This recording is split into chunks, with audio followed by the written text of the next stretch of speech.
Number 10. In Season 1, Episode 1, we get to meet Glenn, and we take him to Motorin as he heard some cries for help. As we make our way through zombies, we save this woman. She is a Christian. That's a valid point. She wants to kill herself, but Glenn asks her if she has a boyfriend. And after she kills herself, Glenn says, the body's still warm, right? And in the end of that episode, Glenn drives off in a car. But the real question is her body in her car?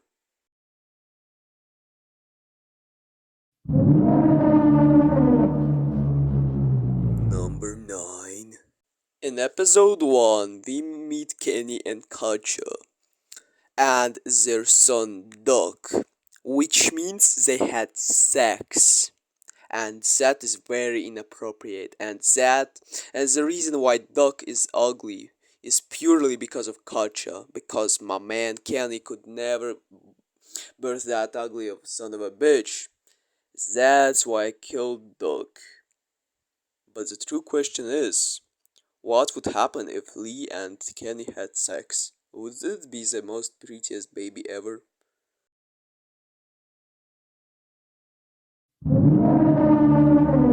Number 8.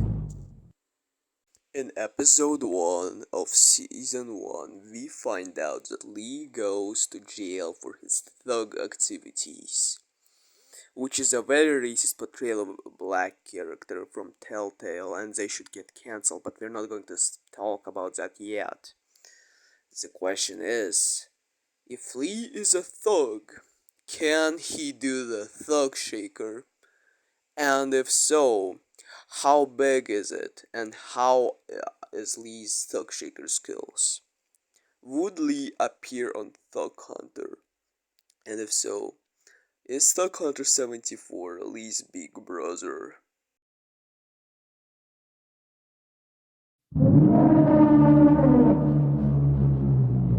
Number 7. In the Walking Dead game, there's obviously The Walking Dead, also known as walkers.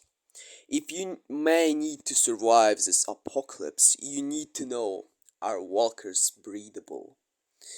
If you check them out, that may count as necrophilia, but will you get infected from smashing the walkerusi? And is it worth it?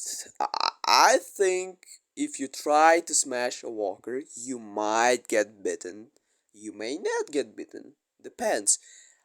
To smash walkers efficiently, you need to kill them first. Yeah. So if you do not get that Uzi, you may get them dead.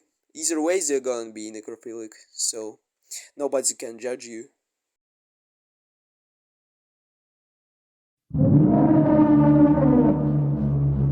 Number 6. In the end of episode 1, season 1, we get to choose who to save, Dog or Carly. There is only one right answer because Dog has a big ass thug shaker. You don't get it. Maybe Carly can shoot. What so what? Can she do the thug shaker? I don't think she can do the thug shaker to the level of what can Dog do with his ass. You do not understand. Every person who picked Carly over Dog is inferior. They are inferior and a waste. Everyone who picked Dog, however, I love you, man. Now I'm going to straight up kiss you.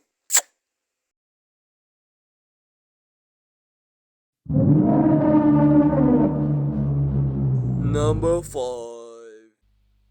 Tickle me, Harvey. But you have wife and kids. What will Gabe think? Gabe can join. He's only 7. We did our tickle fights when we were 13 at least, and I was the big spoon, of course. Pull the fuck out. No, not in front of Grandpa. He just died. The body's still warm. No, he's kind of moving. I think he enjoys that. Oh. No! Is that because I owe you money because I lost you in dices? Yes, pull your cock out. You need to pay. No, I know, but I don't want to do it in front of the children and my mother. They can watch. Okay, unzips close.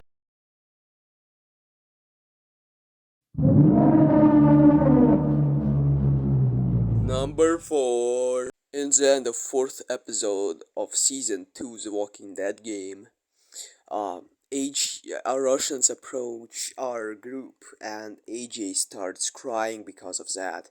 I don't think it's because they're pointing guns at his family and stuff. I think he's just being Russian phobic, and I don't know what Telltale was thinking with this. Why did they make a baby Russian phobic? And if so, what would AJ do if he saw a Ukrainian person?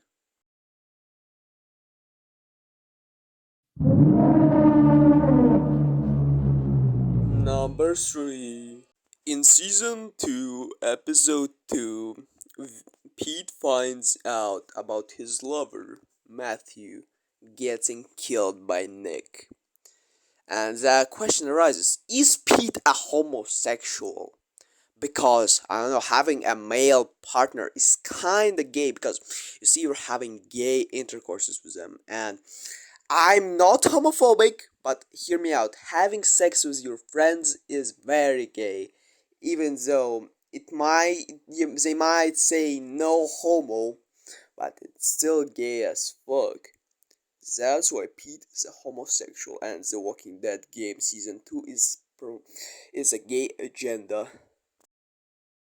And for number 2, I will let my best friend, Mr. Superlots, take over this point. In the Walking Dead game, Season 1, Episode 3, you have to give out 3 to 4 pieces of food depending on your choices. Now, you can either give it out to 3 to 4 to adults and children, or you can starve the children. Now, as some of you may notice, Clementine is of a darker descent, as she is Blasian, which is also known as Black and Asian. Now, is this a reference to African starvation? Now, you might be saying, well, Superlots, isn't that kind of out of pocket? No, it is not. As Telltale is used to racial references. Now, in the Walking Dead game, Season 3, Episode 1, it starts off with your main character, Javier, running. Now, you may notice that Javier is of Hispanic descent. And what are Hispanics known for? Running from border control. Now, you might be saying, oh, but what if it's just a coincidence? Now, I would say, oh, probably correct, but Telltale is used to this. They do this all the time. So, is it just a coincidence that Telltale keeps putting racial references in their games? Or is Telltale just a bunch of racists? And I agree, Telltale is just incredibly racist.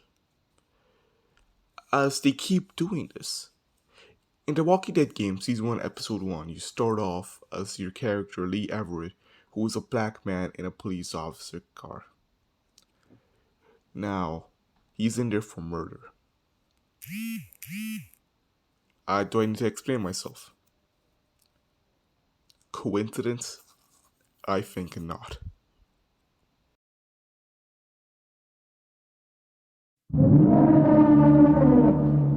Number 1. You're right. I'm an ordinary guy in an ordinary world, in an ordinary home. Dude, that was not cool. Not cool.